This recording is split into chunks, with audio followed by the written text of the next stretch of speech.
Pope pins foreword to book by late Metropolitan Zizioulas.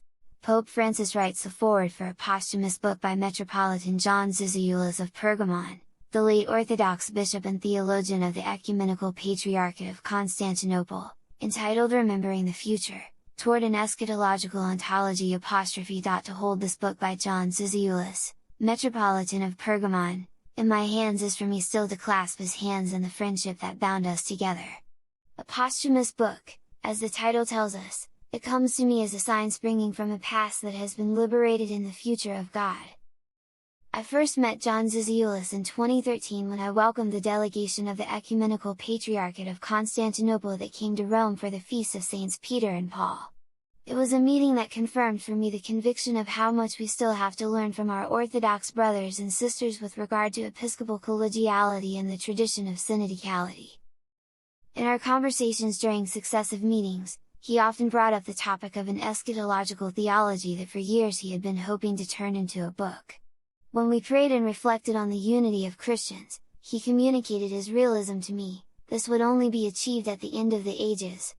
But in the meantime, we had the duty to do everything possible, spes contra spem, to continue to search for it together.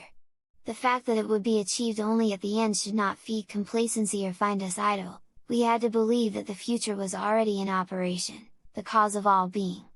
A future that comes toward history, that does not emerge from history.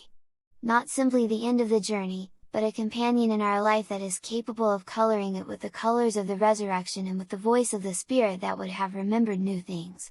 He avoided the danger of our having our gaze fixed on a past able to make us prisoners above all of old errors, of failed attempts, through accumulating negative junk, through encouraging the implanting of mistrust.